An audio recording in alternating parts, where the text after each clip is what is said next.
अस्सलाम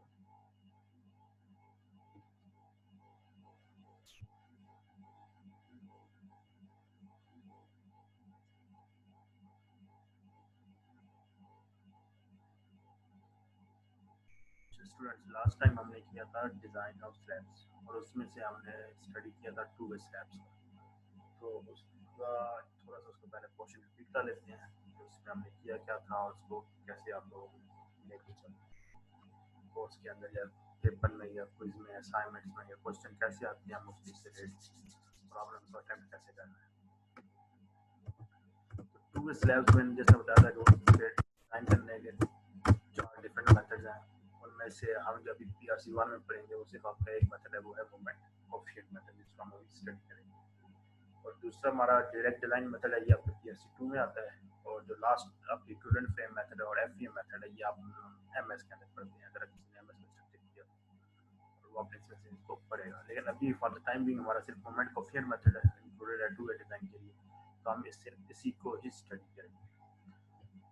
इस movement coefficients में होता क्या है कि बेसिकली आपके पास एक स्लैब गिवन होती है और स्लैब के डिफरेंट केसेस गिवन होते हैं आपके पास। मतलब हर जितना भी रूम भी गिवन है, चाहे आपका पूरा बिल्डिंग प्लान गिवन है, तो हमने उसको रूम वाइज लेके चलना है या उसको स्पैन वाइज लेके चलना है। तो एक सपोज हमारे पास कोई ऐसी बिल्डिंग का रूम बन जाता है जो रेक्टेंगुलर है या स्क्वायर टाइप है, तो उसमें से कुछ पोर्शन उसके कंटिन्यूस होंगे, मतलब एक रूम के साथ उसकी दूसरी स्लैब अटैच होगी कंटिन्यूस। मतलब एक बार का स्टील जो स्लैब होगा वो दूसरी के बार की स्टील या दूसरी स्लैब के अंदर वो कंटिन्यूस मूव कर रहा होगा। और ऐसे एक एज होगा और दूसरा आपका डिसकंटिन्यूस हो जाएगा, मतलब यहाँ पे बिल्कुल एंड हो जाता है। जैसे आपका कोई कॉर्नर आ जाता है या आपका फ्रंट आ जाए या बिल्कुल बैक आ जाए, तो दो आपके पास एज बन जाते हैं। एक आपके पास जैसे हम कंटिन्यूस कहते हैं, दूसरा हमारे पास डिसकंटिन्यूस होगा। तो जब भी आपने इस क्वेश्चन को सॉल्व करना है या तो डायरेक्ट डिजाइन में जो आपके पास कंटिन्यूस पोर्शन है उसको हम हैच से शो करते हैं, जितना भी पोर्शन आपकी इसकी हैचिंग हुई होती है। और डिसकंटिन्यूस हैच क्या होगा, वो आपका सिंपल एक स्ट्रेट लाइन होती है। तो इसके इस केसेस की बेस पे आपके डिफरेंट 9 केसेस बन रहे थे, जिसके हमारे पास 1 से लेके 9 तक डिफरेंट केसेस हैं। पहले केस में क्या होता है कि चारों साइड आपकी डिसकंटिन्यूस हों, और दूसरा केस क्या है कि चारों आप साइड आपकी कंटिन्यूस है। फिर आपके पास सिर्फ दो शॉर्टर डायरेक्शन में कंटिन्यूस हो, एक शॉर्टर हो एक लॉन्गर साइड कंटिन्यूस हो। केस 4 हो जाता है। केस 5 में क्या दोनों आपकी लॉन्गर साइड कंटिन्यूस हो। केस 6 में आपके पास सिर्फ एक साइड है वो कंटिन्यूस हो, लेकिन वो कौन सी है, लॉन्गर वाली। केस 7 में सिर्फ एक स्मॉलर साइड आपकी कंटिन्यूस हो। और केस 8 में आपके पास दोनों शॉर्टर साइड्स कंटिन्यूस हो और एक आपकी लॉन्गर साइड भी कंटिन्यूस हो। या जैसे हम कह सकते हैं कि सिर्फ आपकी एक साइड डिसकंटिन्यूस है लॉन्गर स्पैन। और इसी तरह केस 9 आपके पास क्या जाता है, एक ही साइड डिसकंटिन्यूस है और वो आपके पास शॉर्टर डायरेक्शन है। तो ये आपके पास डिफरेंट रूट्स के 9 केसेस बन रहे थे। तो इन केसेस की बेस पे हम डिसाइड करते हैं कि हमने फिर आपका टेबल कौन सा यूज करना है और उसको कौन सी कोफिशिएंट हमने उसकी वैल्यूज कैसे पिक करनी है। तो इसके लिए जो मूवमेंट का फॉर्मूला यूज हो रहा था design of two way slabs के लिए, वो क्या था कि m is equal to C into C. क्या था आपके पास, ये आपके फैक्टर है, ये हम कहते हैं कोफिशिएंट फैक्टर है, जिसकी वैल्यू आती है आपके पास टेबल से आ रही थी। और डब्ल्यू यू क्या था आपके पास, अल्टीमेट लोड, जो आपकी स्लैब के ऊपर आ रहा है, आपके ऊपर दूसरे लोड को रेजिस्ट करना है, या जो भी इसका लाइव लोड है या सर्विस लोड है जो उसके ऊपर आ रहा है। लेकिन ये लोड कौन सा होगा, जो फैक्टर लोड होगा। सिंपल आपके पास जो डायरेक्ट लोड होगा वो नहीं होगा, बल्कि हम उसके साथ फैक्टर मल्टीप्लाई करेंगे। जैसे डेड लोड है तो उसका फैक्टर क्या मल्टीप्लाई होता है, 1.2 हो जाएगा। इस तरह का लाइव लोड है उसका फैक्टर मल्टीप्लाई हो जाएगा 1.6। और इसके साथ आप मल्टीप्लाई करते हैं क्लियर स्पैन के स्क्वायर के साथ। सबको मल्टीप्लाई करेंगे तो ये तमाम फार्मूलेज आपके ये यूज होते हैं। चाहे आपके पास पॉजिटिव मोमेंट आ रहा है जो कि आपके पास मोस्टली स्लैब के मिड में आ रहा था, या फिर आपके पास नेगेटिव मोमेंट आ रहा है, तो सबके लिए फार्मूला यही है। नेगेटिव मोमेंट आपके पास फिर वही है, दो हो जाएंगे, फिर आपके पास इंटीरियर सपोर्ट हो जाएगा, एक आपके पास एक्सटीरियर सपोर्ट हो जाएगा। तो इस केस में क्या होता है कि पॉजिटिव मोमेंट जो हम लेते हैं वो हम दो केसेस की वजह से लेते हैं। डेड लोड का हम सेपरेट देखते हैं क्योंकि उसका अपना एक फैक्टर ऑफ सेफ्टी है। इस पर लिखा होता है ना, फैक्टर लोड आपने लेना है।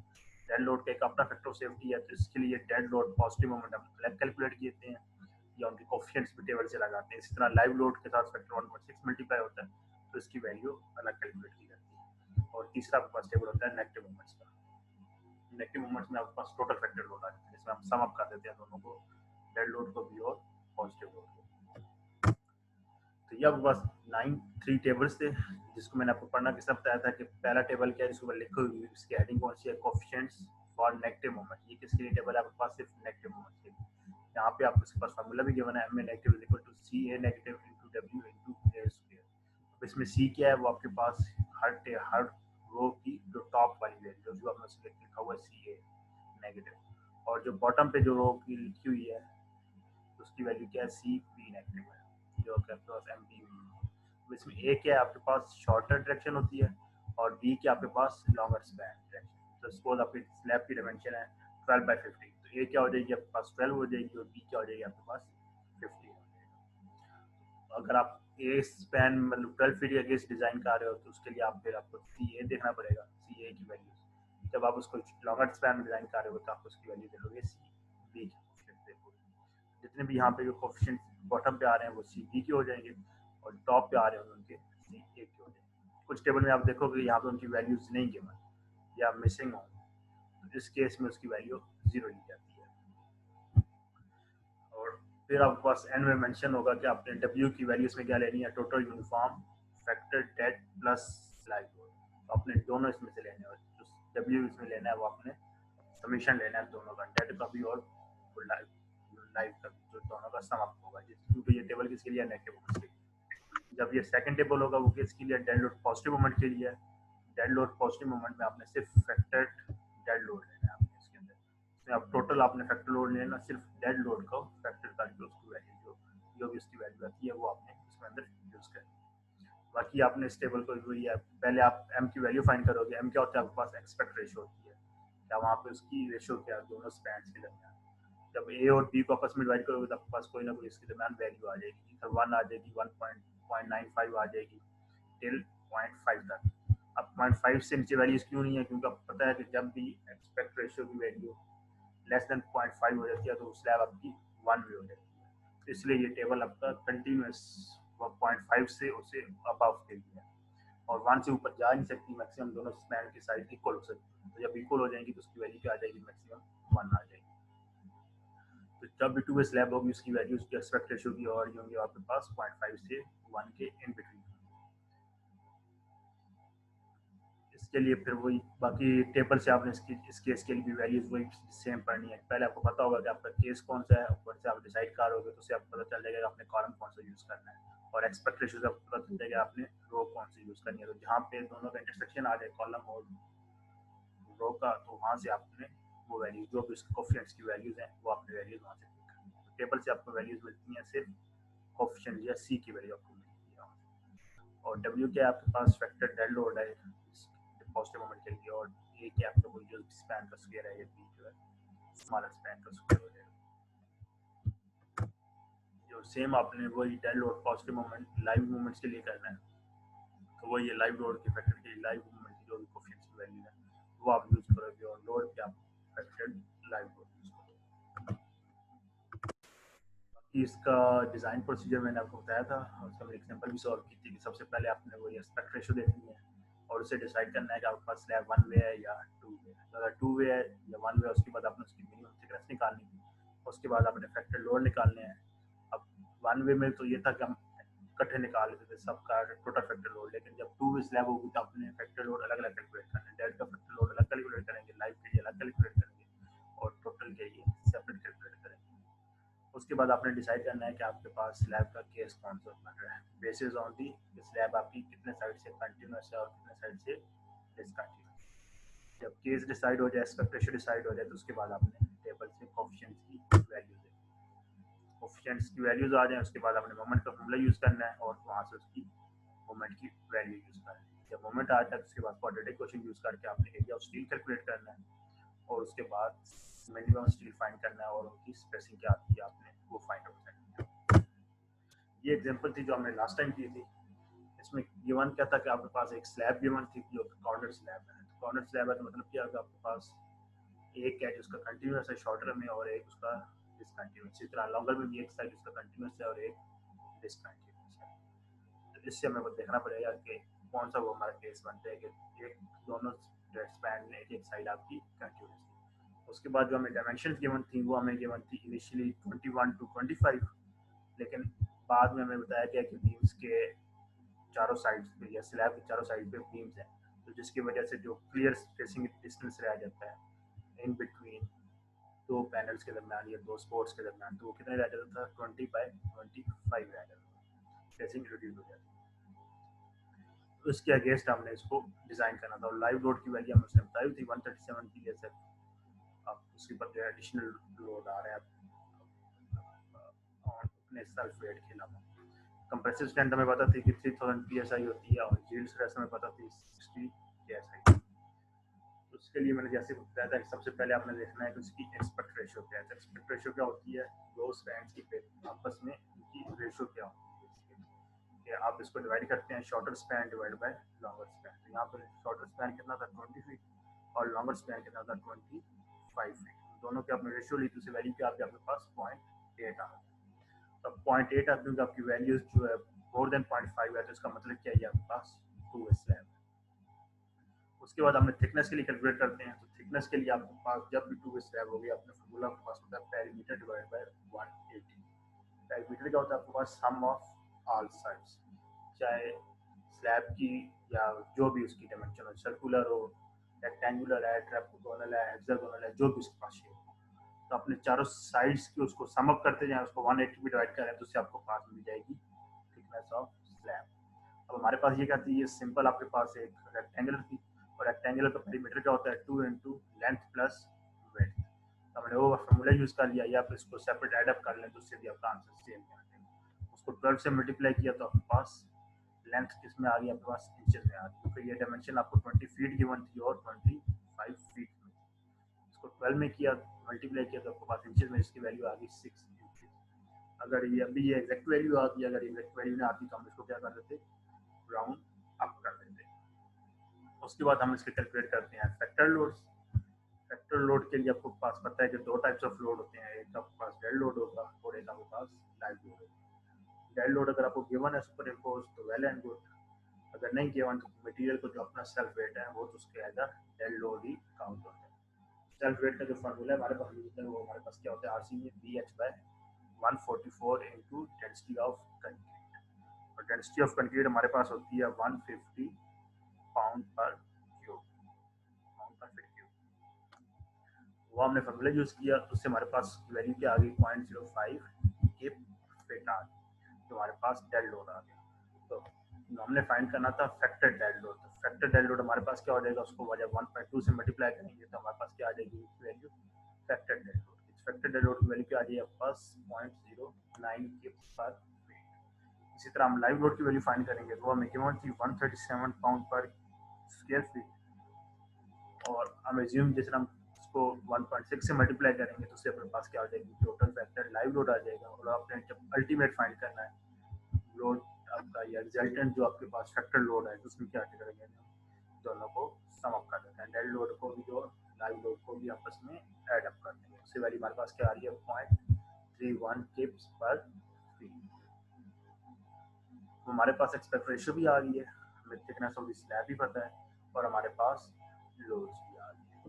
नेक्स्ट स्टेप हो गया होता है हमारे पास, हमें डिसाइड करना है कि हमारे पास स्लैब का केस कौन सा बन जाए ताकि हमें पता हो कि हमने कौन से टेबल में से कौन सी वैल्यूज लेनी है और कौन सी मतलब कोफिशिएंट्स की वैल्यूज क्या हो। अभी हमारे पास ये स्लैब पैनल के मतलब एक साइड से लॉन्गर डिसकंटिन्यूस है और एक साइड से आपके पास शॉर्टर डिसकंटिन्यूस। इस केस में हमारे पास ये हमारे पास टोटल 9 केसेस थे, उसमें से सबसे पहले हमें देखना है किसमें दो दो साइडें कंटिन्यूस हैं। पहले में हमारे पास चारों साइड डिसकंटिन्यूस हैं, ये तो हम यूज करेंगे मतलब इसको पहले आइडेंटिफाई कर। दूसरे में चारों साइड डिसकंटिन्यूस हैं तो ये भी हमारे काम पे केस नहीं।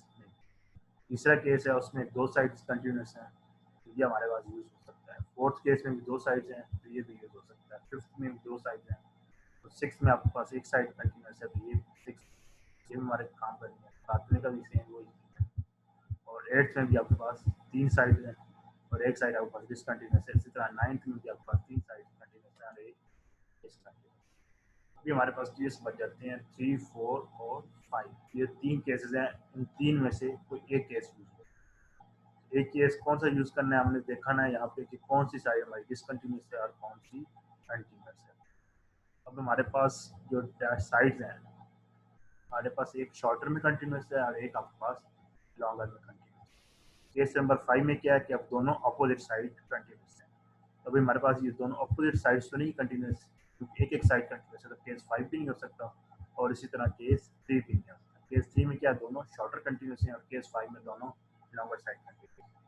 बीच में हमारे पास एक ही केस बन जाता है, वो कौन सा केस है, केस 4, जिसके अंदर आपके पास दोनों एक साइड कंटिन्यूस है और एक साइड डिसकंटिन्यूस है, दोनों स्पैन है। शॉर्टर में भी एक साइड कंटिन्यूस है और लॉन्गर में भी आपके पास एक साइड कंटिन्यूस है। इससे हमारे पास इस कंडीशन में केस कौन सा बनेगा, केस नंबर 4, जो हम इसको यूज करेंगे। और एस्पेक्ट रेशियो की वैल्यू हमने फर्स्ट स्टेप में निकाली थी, 20/25 से डिवाइड करके उसकी वैल्यू क्या थी, 0.8 आई। अब हमने टेबल में जाना है और इस 0.8 के अगेंस्ट हमने वैल्यूज को देखना है। हमारे पास 3 टेबल थे। पहला टेबल हमारे पास आता है नेगेटिव मोमेंट्स के लिए, सेकंड टेबल आता है हमारे पास positive moment due to dead load, और तीसरा टेबल आता है आपके पास positive moment due to live. तीनों टेबल से आपके पास सी ए की वैल्यूज भी आ जाएंगी और सी बी की भी आ जाएंगी। सी ए के आपके पास शॉर्टर और सी बी के आपके पास लॉन्गर स्पैन। तो आपके पास अल्टीमेटली यहाँ क्या हो जाएंगी, 6 वैल्यूज आपको मिल जाएंगी। ये अपने वो वैल्यूज हैं जो आपने टेबल से आ जाते हैं, जाकर उसको देखना। जब ये वैल्यूज मिल जाए, टेबल से आपने कोएफिशिएंट्स की वैल्यूज देख ली हैं, उसके बाद आपने फाइंड आउट करना है। एक तरीका तो ये है कि आप एक फार्मूला लिखो और ये पर बारी बारी 6 की 6 वैल्यूज को कैलकुलेट करो। मतलब मोमेंट कैलकुलेट करेंगे तो क्या हो जाएगा, सी और नेगेटिव मोमेंट के लिए आप जो लोड लेते हैं टोटल फैक्टर लोड, उससे मल्टीप्लाई करो इनटू स्पैन जो आपके पास ए में है। ए में कितना है आपका 20, तो 20 से उसको स्क्वायर से उसको मल्टीप्लाई करो तो आपके पास एक रिजल्ट आएगा। फिर इसी तरह आप दूसरे के लिए करो लॉन्गर स्पैन के लिए, फिर इसी तरह आप डेड लोड पॉजिटिव मोमेंट के लिए, टोटल आपके पास 6 फार्मूले हैं। तो 6 को अलग अलग सॉल्व करो या आप उसको टेबलर की फॉर्म में एक टेबल बना लो और उस टेबल की फॉर्म में उसको सॉल्व कर लो। ये आपकी मर्जी है, दोनों तरीकों से आपके लिए जिस तरीके से आपको आसानी लगे आप उस तरीके को सॉल्व कर सकते हैं। तो अभी मैंने इसमें क्या किया है, ये आप जो आपके पास कोफिशिएंट्स की वैल्यूज हैं, ये वही कोफिशिएंट्स हैं जो हमने पहले लास्ट स्टेप में हमने टेबल से उनकी वैल्यूज दी, वो वैल्यूज यहाँ पे मैंने उसको लिख लिया। तो सिर्फ फ़र्क क्या है कि जो आपके यहाँ ए में था, ये मुझे पता था ये शॉर्टर स्पैन के लिए, तो मैंने यहाँ पर उसको मेंशन कर दिया कि शॉर्टर स्पैन है और दूसरा आपके पास लॉन्गर स्पैन है। ऊपर आपके वही 3 टेबल्स आ जाएंगे, negative moment, positive moment to dead load और positive moment to live load. उसके बाद हमने क्लियर स्पैन देखा था कि शॉर्टर में हमारे पास 20 फीट था और लॉन्गर में हमारे पास 25 फीट है। ये आपने भूलना नहीं है, जब भी स्पैन लेना है तो वहाँ पे अपने क्लियर स्पैन लेना है। क्लियर स्पैन का मतलब आपने इनर डायमेंशन लेनी है, सिर्फ सेंटर टू सेंटर भी नहीं लेनी, ना आपने आउटर डायमेंशन लेनी, सिर्फ आपने इनर टू इनर डायमेंशन जो होती हैं, जो आपके पास स्पेस जिसको आप यूटिलाइज कर सकते हो स्लैब या रूम के अंदर, वो आपने डायमेंशन उसके अंदर लिखनी है। उसके बाद हमने देखना है फैक्टर लोड। नेगेटिव मोमेंट के लिए जैसे मैंने आपको बताया था कि मेंशन होता है कि उसके अंदर आपने टोटल फैक्टर लोड लेना है, डेड प्लस लाइव लोड। और दूसरे में आपके पास गिवन है सिर्फ डेड लोड का, सिर्फ डेड लोड का फैक्टर मोमेंट, जो भी डेड लोड है उसको 1.2 से जो हमने स्टेप 3 में किया था फाइंड आउट करके उसकी वैल्यू। इस तरह लाइव लोड आपका सिर्फ फैक्टर लाइव लोड की वजह से जो भी वहाँ पे वैल्यूज आ रही है वो एट द एंड आपने सिर्फ उनको मल्टीप्लाई करना है। फार्मूला जो आपको पास टेबल से पढ़ के रखा हुआ है, कोएफिशिएंट्स इनटू लोड जो आपके पास आ रहा है इनटू स्पैन का स्क्वायर। मतलब मैंने इसमें क्या 8.804 आ गया, वो कैसे आया, 0.071 इनटू 0.31 मल्टीप्लाई बाय 20 का स्क्वायर। से आप मल्टी सॉल्व करोगे तो आपके पास आंसर आ जाएगा 8.804। ये इसी तरह आपने ये 6 की 6 वैल्यूज आपने जितने भी आते हैं मोमेंट्स की ये वैल्यूज ये आपने फाइंड आउट कर लिया।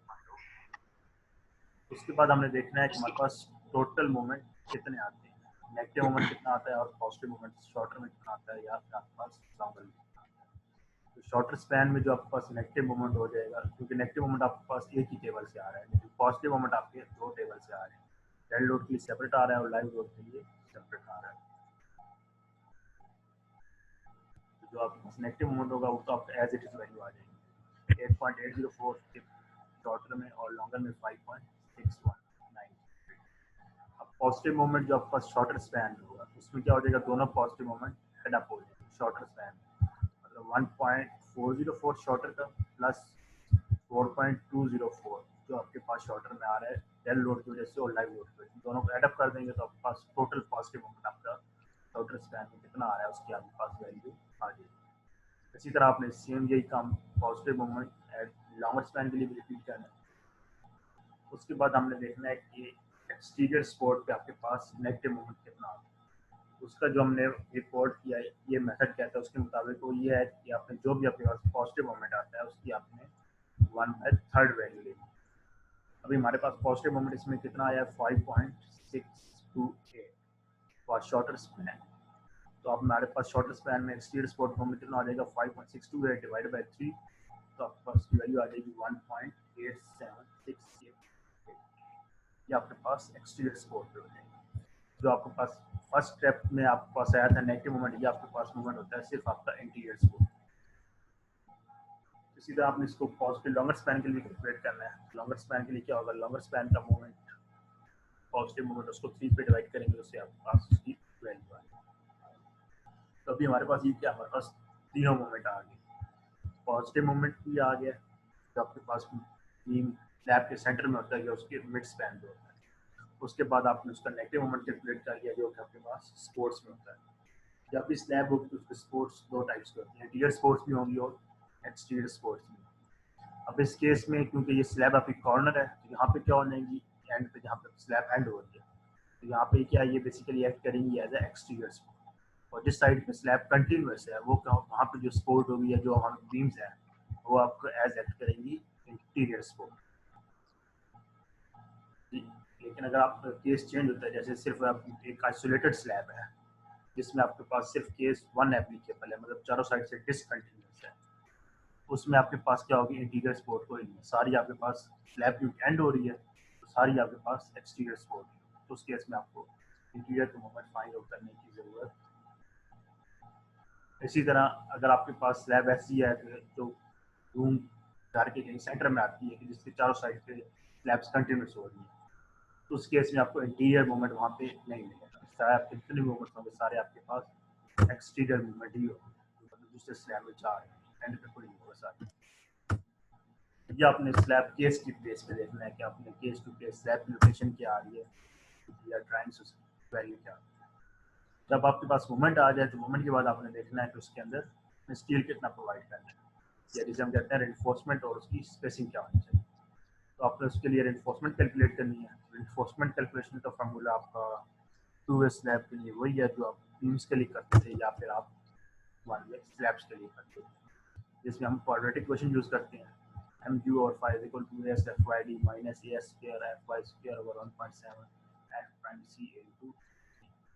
इस फार्मूले के अंदर आपने सिर्फ ये मोमेंट की वैल्यू क्या हो जाएगी जो आपके ऊपर कैलकुलेट की है 8.804। अगर आपने यहाँ पे एफ वाई या बीस जितनी भी वैल्यू आप इंचेस में यूज करोगे तो उसको आप टर्म से मल्टीप्लाई करोगे 8.804 into 12 divide by 5.9 for tension failure into A S F Y हमें गिवन है। डी की वैल्यू हम क्वेश्चन के अंदर आपको पास गिवन होगी, नहीं तो आप उसको खुद भी कैलकुलेट कर सकते हो। जैसे यहाँ पे आपके पास डी क्या होती है 1 वे स्लैब के लिए या 2 वे स्लैब के लिए, थंब रूल मैंने आपको बताया था, जो आपके पास होती है थिकनेस -1। जितनी भी आपके पास 6 इंचेस थिकनेस आई है तो उसमें से 1 माइनस कर दो, आपके पास डी की वैल्यू क्या हो जाएगी 1। और डी की वैल्यू जो हम इसके लिए यूज़ करते हैं स्लैब्स के लिए वो आपके पास 12 इंचेस होती है, चाहे आपके पास 1 वे स्लैब है या फिर आपके पास 2 वे स्लैब। इससे आपके पास सारे रेनफोर्समेंट वैल्यूज आ जाएंगी। जब रेनफोर्समेंट आ जाए तो उसके बाद आपने जो टेबल्स आपके पास प्रोविजन 1 वे फ्रैक्चर एनफोर्समेंट के लिए होते हैं तो वो आपने यूज़ करना है टेबल्स को। तो टेबल्स में से आपने देखना है कि वहाँ पे इन्फोर्समेंट जो प्रोवाइड करनी है वो आपके पास जो कैलकुलेशन से आई है उससे एक वैल्यू ज़्यादा हो या उससे वही सेम वैल्यू या उससे ज़्यादा वैल्यू आपने प्रोवाइड करनी है। जैसे ये वैल्यू कितनी थी 0.43, तो मैं इसके अंदर इन्फोर्समेंट जो प्रोवाइड कर सकता हूँ वो 0.43 कर सकता हूँ या उससे एक ग्रेटर वैल्यू कुछ। तो जो इमीडिएट ग्रेटर वैल्यू मुझे मिली थी इस टेबल में से वो वैल्यू क्या थी 0.46। और इसी तरह आपने ये सारा काम बाकी जितने भी केसेस सारे केसेस के लिए रिपीट कर लें। और एट द एंड आपने चेक लगाना है कि आपके पास मिनिमम स्टील कितना आता है वहाँ पे।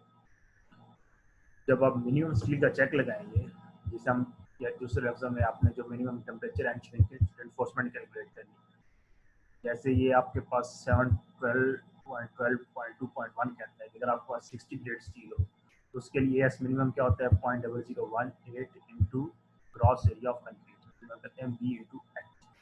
उसको हम करेंगे 0.008 इंटू 12, बी की वैल्यू और एच की वैल्यू, उसकी वैल्यू क्या आ जाएगी 0.13 इंच स्क्वायर, 0.13।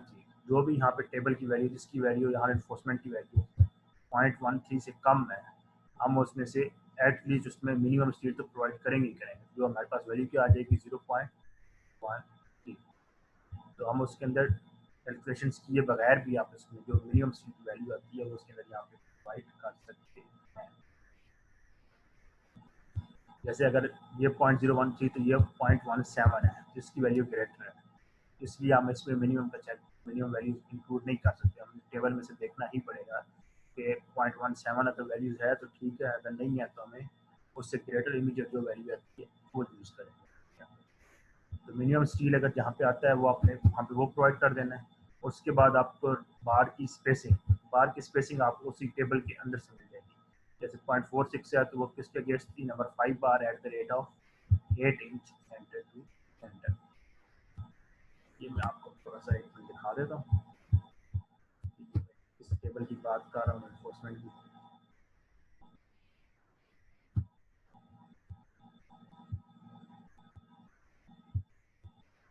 आपके साथ शेयर की थी डिज़ाइन एड्स कंप्लीट की,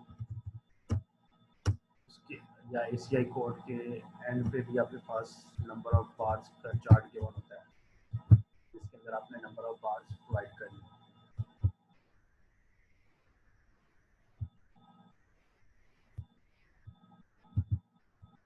ये था आपके पास डिज़ाइन ऑफ चार्ट्स का जो आपके पास पहले भी गिवन है, आपको साथ शेयर भी किया गया, प्रोवाइड भी किया गया डिज़ाइन एड्स कंप्लीट के लिए आपके पास। उसमें आपके पास दो टेबल हैं, एक आपके पास गिवन होता है total area of bar in inches square, या आपके पास मोस्टली होता है बीम स्क्वायर। दूसरा आपके पास होता है सेकंड सी में से, जो फर्स्ट टेबल है इसमें गिवन है total area of bar in inch square.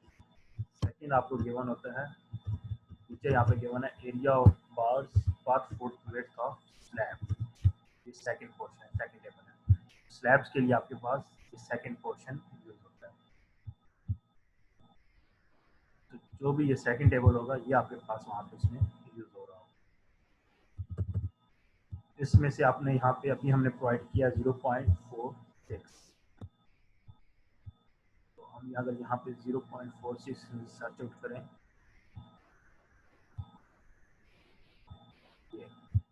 ये हमने इसके अंदर प्रोवाइड किया। नंबर 5 बार यहाँ पे गिवन है बिल्कुल आपकी इमीडिएट लेफ्ट पे, और टॉप से आ रही है बार स्पेसिंग कितनी आ रही है 8। तो इस टेबल में से जब हमने सर्च आउट किया 0.43 से इमीडिएट वैल्यू जो हमें बड़ी मिली है वो कितनी मिली है 0.46। 0.46 से अगेंस्ट आपके पास ये गिवन है नंबर 5 बार, और स्पेसिंग ऊपर लिखा हुआ है बार स्पेसिंग इंचेस कितनी पे है नंबर 8। हम इसलिए यहाँ पे वहाँ पे स्लैब का डायरेक्ट जो मेंशन था उसके अंदर मेंशन था आपके पास इसकी स्पेसिंग कितनी आ रही है number 5 bar at the rate of 8 inch centre to. तो ये वैल्यूज मैंने वहाँ से ली जो आपके पास ये लास्ट टाइम में या बार या स्पेसिंग के लिए करना है। इसी तरह आपने बाकी टेबल्स के लिए भी जो आपके पास उसके अगेंस्ट वैल्यू आ रही है, उसके बाद आपके पास नेक्स्ट वैल्यू थी 0.26, उससे इमीडिएट वैल्यू जो मैंने दी है वो कितनी है 0.27, वो मुझे मिली है number 4 bar at the rate of 9 inch centre to centre पे।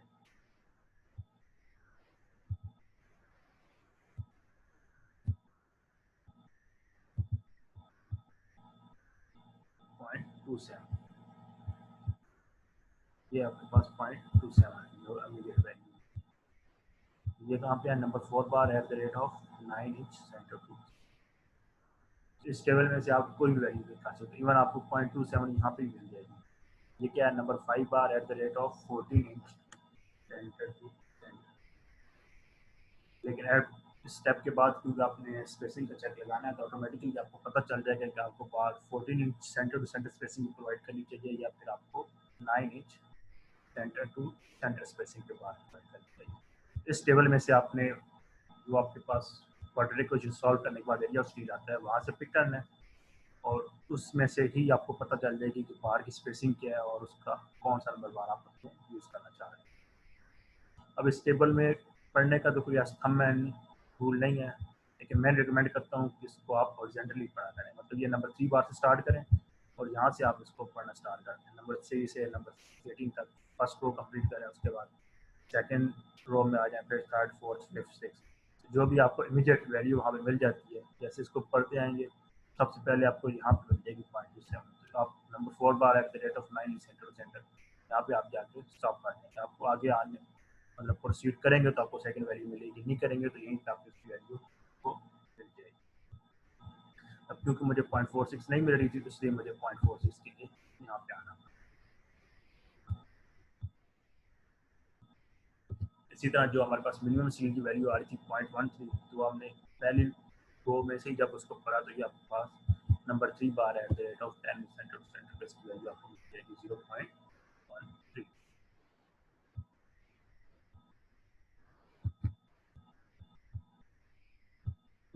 ये टेबल की वैल्यू वहाँ से आई है 0.13 number 3 bar at the rate of 10 centre. ये वैल्यूज आपको टेबल में से दोनों मिल जाएंगी। जो लास्ट दो रोज है रिफोर्समेंट प्रोविजन की, आपने कितना स्टील प्रोवाइड करना है और बार्स बार एंड स्पेसिंग की, ये दोनों वैल्यू रोज जो है आपकी एक टेबल की बेस पे आपको बनी हुई है, यहाँ से दोनों वैल्यूज आपको पता चल जाए। जब आपके पास लेकिन आप इसको क्रॉस जरूर चेक करना है कि जो भी ये स्पेसिंग है आपके पास जो कोड की प्रोविजन आती है कि मैक्सिमम स्पेसिंग आप कितनी प्रोवाइड कर सकते हैं 2 times of the thickness of the bar और 18 inches. Thickness of the bar हमारे पास 6 इंचेस तो उसको मल्टीप्लाई किया तो 12 आ गया। अब आप यहाँ 12 प्रोवाइड कर सकते हो और 18 दोनों में से जो भी स्मॉलर हो। 12 और 18 में से स्मॉलर कौन सी आपके पास 12 है, तो आपने जो स्पेसिंग यूज़ करनी है वो 12 इंचेस या उससे स्मॉलर यूज़ करनी है, उससे आप ग्रेटर पे नहीं यूज़ करते क्योंकि ये कौन सी आपके पास मैक्सिमम स्पेस। इसी वजह से जो आपके पास 0.27 14 इंच सेंटर सेंटर पे भी था वो मैंने इसको यूज़ नहीं किया क्योंकि ये आपके पास जो क्राइटेरिया फॉर स्पेसिंग है उसको वो एक्सीड कर रहा है। तो आपने मैक्सिमम स्पेसिंग का भी चेक यहाँ पे एंड में उसको देख लेना है।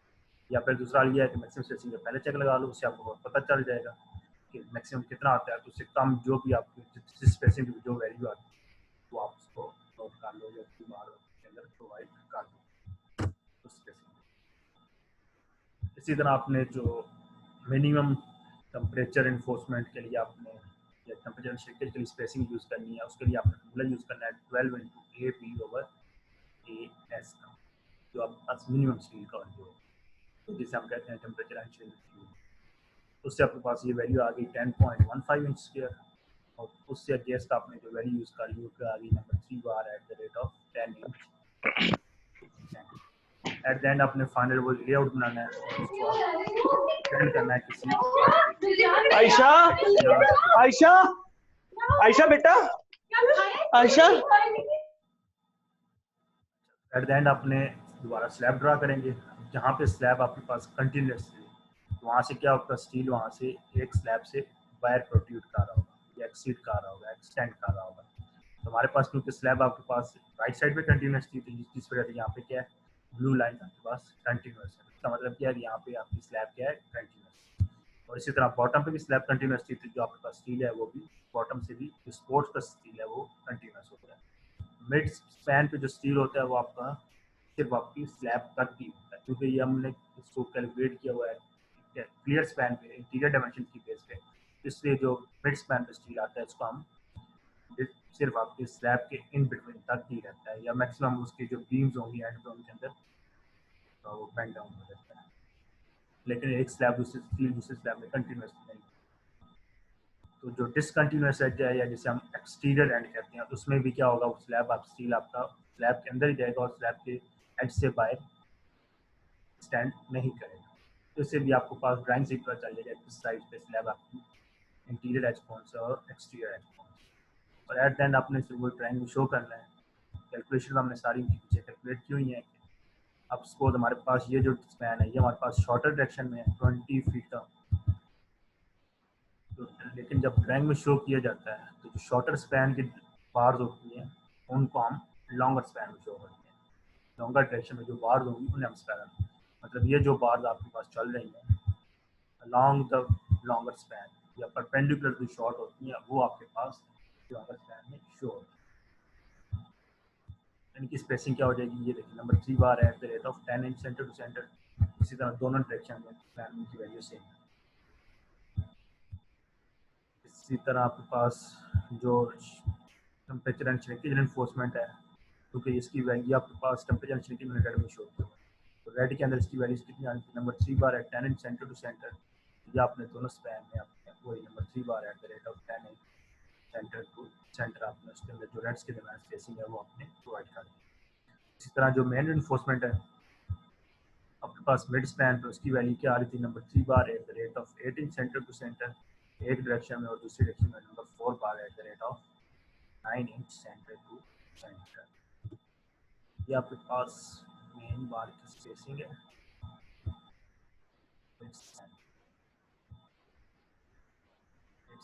बार स्पेसिंग है 5 bar at the rate of 8 inch centre to centre in negative mode. Positive moment के लिए ये मिड स्पैन में आपके पास पॉजिटिव मोमेंट आता है। पॉजिटिव मोमेंट कितना है, number 4 bar at the rate of 9 inch centre to centre. ये आपके पास किसमें शॉर्टर में ये आपके पास number 4 bar at the rate of 9 inch centre to centre. लेकिन ये बार जो होगी शॉर्टर डायरेक्शन के पैरेलल होती है, तब जो अलॉन्ग द शॉर्टर स्पैन होगी वो आपके पास number 4 bar at the rate of 9 inch centre to centre. और ये डिस्टेंस मेजर किया जाता है आपके पास लॉन्गर स्पैन। प्लेस हम इनको शॉर्टर में करेंगे, लेकिन जो बार स्पेसिंग मेजरमेंट होगी वो आपके पास अलॉन्ग लॉन्गर स्पैन। तो जिस स्पैन में आप बार्स प्लेस कर रहे होंगे जो आपने डिस्टेंस मेजर करना है या स्पेसिंग आपने कैलकुलेट करनी है वो आपके अपोजिट स्पैन में मेजर करनी है। जब लॉन्गर में स्पैन प्रोवाइड कर रहे हैं शॉर्टर में प्रोवाइड करेंगे तो डिस्टेंस का मेजर किस में होगा, लॉन्गर डायरेक्शन। इसी तरह जब आप शॉर्टर में स्पैन प्रोवाइड कर रहे होंगे स्पैन तो लॉन्गर में, लेकिन उनका हम डिस्टेंस मेजर शॉर्टर में। इसी तरह आपने जितने भी एनफोर्समेंट की डिटेल्स है वो आपने सारी इसके अंदर शो कर दी। टेम्परेचर एंड शेकिंग भी बता देती है, मेन एनफोर्समेंट भी बता देती है। टोटल आपके पास इंडायरेक्टली मैं आपको तो 60 डायमेंशन आपके पास होनी चाहिए, मतलब 6 आपकी टेबल्स में से आ जाएंगी और 7 में आपके पास टेम्परेचर है श्रिंकेज के लिए। करती हैं 3 तो 5 6 7 8 ठीक है, 6 आपके पास हो जाएंगी और 7 में 2 आपके पास टेम्परेचर एंड श्रिंकेज हो जाएंगी। 7 के लिए और तो एट द एंड ये आपके पास फाइनल स्केच हो जाएगा। तो यहाँ पे आपको ये क्वेश्चन कंप्लीट हो जाएगा।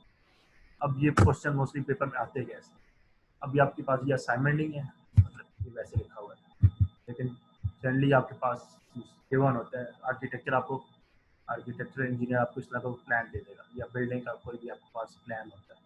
उसके बाद आपने उसमें से खुद उसको चेक करना होता है कि आपके पास स्लैब कौन सी बन रही है, 1 वे बन रही है या फिर आपके पास 2 वे बन रही है, किस साइड से कंटिन्यूस है किस साइड से डिसकंटिन्यूस। जैसे हम अगर एग्जांपल ले लें किचन की, किचन है उसकी डायमेंशन गिवन है 14/16। अब पता कैसे चलेगा किस साइड से कंटिन्यूस है किस साइड से नहीं है। उसके राइट साइड पे देखें तो यहाँ पे किचन की कुछ साइड कुछ भी नहीं, ये क्या आपके पास डिसकंटिन्यूस है। किचन के टॉप पे भी देखें और अगर हम बॉटम पे भी देखें दोनों साइड पे स्लैब है, एक साइड पे स्टोर की स्लैब आ जाएगी, दूसरी साइड पे आपके पास ड्राइंग रूम की स्लैब आ जाएगी। इसी तरह उसके लेफ्ट साइड पे भी क्या है, डाइनिंग रूम की स्लैब है, वो भी आपके पास कंटिन्यूस होती है। अब इसका केस कौन सा बन जाएगा, एक साइड आपकी डिसकंटिन्यूस है और 3 साइड आपकी कंटिन्यूस। तो इसकी बेस पे आपका जो भी केस बनता है आपके पास, वहाँ से आपको केस 8 बनता है या 9 बनता है, उस केस को आप चेक करेंगे और उसकी वैल्यूज लेके स्लैब को साइन करेंगे। अब ये जो डायमेंशन गिवन होती हैं आपको प्लान के अंदर, ये मोस्टली आपको गिवन होती हैं इनर टू इनर डायमेंशन, मतलब जिन क्लियर स्पैन की डायमेंशन होती है ये आपके पास पेपर में या ड्राइंग प्लान में वही गिवन होती है। अब 14/16 करेंगे, उसको सॉल्व करेंगे, एस्पेक्ट रेशियो आ जाएगी, जो भी उसकी वैल्यू आ जाती है। ज़रूरी नहीं है कि जो आपके पास टेबल में गिवन है वैल्यूज मल्टीपल्स ऑफ 0.5 उसी के अंदर ही आपके पास वैल्यूज आ जाए। तो हो सकता है कि आपकी वैल्यूज कोई 0.87 0.88 इन बिटवीन भी आ सकती है। तो उस केस में आपने क्या करना है कि आपने उस वैल्यूज को इंटरप्रेट करना है। तो जैसे एस्पेक्ट रेशियो की वैल्यूज को आपके पास 0.8 आ जाती है, तो आपने क्या करना है, टेबल को वैल्यूज जो देखनी है कोफिशिएंट्स की 0.85 में से भी देखेंगे और 0.9 में से भी देखेंगे। 0.9 दोनों टेबल में से जो सी की वैल्यू आ जाएंगी उसके बाद उनको इंटरप्रेट करेंगे तो आपके पास 0.88 की जो वैल्यू आती है आपके कोफिशिएंट्स की, वो यूज़ करके आगे उसको मूवमेंट भी कैलकुलेट करना है और फिर उसका आगे एरिया ऑफ एनफोर्समेंट और आगे डिज़ाइन सारा उसी बेस पे करना है। अब डायमेंशंस निकालनी आपको ड्राइंग में से आती भी होंगी, अगर नहीं भी आती तो आपको आनी चाहिए कि उसकी डायमेंशन कैलकुलेट कैसे की जाए। जब भी ड्राइंग में गिवन होती है फर्स्ट डायमेंशन आपको हॉरिजॉन्टल डायमेंशन गिवन होती है। ड्राइंग गिवन है तो सपोज हॉरिजॉन्टल क्या होता है, मतलब एक्स डायरेक्शन। अब ये लॉन्च में अगर 19/24 है तो 19 के आपके पास एक्स डायरेक्शन है और 24 के आपके पास वाई डायरेक्शन है। तो हमेशा जब भी डायरेक्शन गिवन होंगी हमेशा पहले वैल्यूज, ये नहीं होता कि हमेशा पहले आपके पास स्मॉलर वैल्यू गिवन हो उसके बाद ग्रेटर वैल्यू गिवन। पहले जो भी वैल्यू गिवन होगी वो आपके पास एक्स डायरेक्शन में होगी और दूसरी आपके पास उसकी वाई डायरेक्शन। जैसे आप ये पोर्च को ही देखते हैं, इसमें एक डायमेंशन 18 है दूसरी 15 है। अब 18 के आपके पास हॉरिजॉन्टल डायरेक्शन में ही है उसकी एक्स की डायरेक्शन जो भी है, और 15 आप उसकी वर्टिकल डायरेक्शन या उसके आप लैटरल डायरेक्शन में। तो आपने उसमें से देखना है किसी की वैल्यू उसकी क्या आती है। अभी किसी जैसे रिलेटेड मैंने आपको असाइनमेंट भी दी थी, तो आप लोगों ने देख भी ली होगी, नहीं भी देखी तो देख लेना, आप लोग भी कराना है, सॉल्व भी करना है उसको। जैसे यहाँ पे ये वरांडा ही है, तो वरांडा भी जब भी गिवन होगा उसकी सिर्फ विड्थ गिवन होती है, उसकी 2 डायमेंशन गिवन नहीं होती। तो वो आपको ड्राइंग में खुद पता चल जाएगा कि विड्थ का मतलब जो भी उसकी शॉर्टर डायरेक्शन है। अब शॉर्टर डायरेक्शन इसकी यही बनती है ड्राइंग से देख के, या आपके पास 10 इंच गिवन है या आप जो भी इसकी वर्टिकल डायरेक्शन है या आप उसकी डायमेंशन खुद कैलकुलेट करो। खुद कैलकुलेट कैसे करेंगे, जैसे यहाँ पे ड्राइंग की जितनी गिवन है 22 और दूसरी की आपके पास जो आपकी है वो कितनी है 10। 22 + 10 क्या हो जाएगी आपके पास टोटल 32 इंच हो जाएगी। अनलेस कि अगर आप उसको ज़्यादा प्रिसाइज करना चाह रहे हो तो आपको पता होना चाहिए कि यहाँ पे वॉल्स की डायमेंशन कितनी आ रही है या बीम है तो बीम की डायमेंशन कितनी है। मोस्टली 9 इंचेस ही होती है, वो आप बिल्कुल आप कैलकुलेशन में एग्जैक्ट लेना चाहो तो वो भी आप उसमें ऐड अप कर सकते हो। नाम भी करना चाहो तो मतलब 32/10 इंच भी ठीक है, आपके पास फैक्टर ऑफ सेफ्टी ज़्यादा हो तो उससे भी आप उसकी डायमेंशन कैलकुलेट कर सकते हो।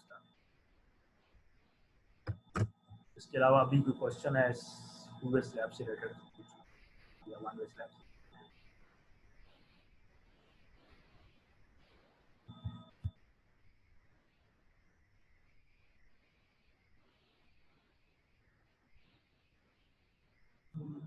All clear?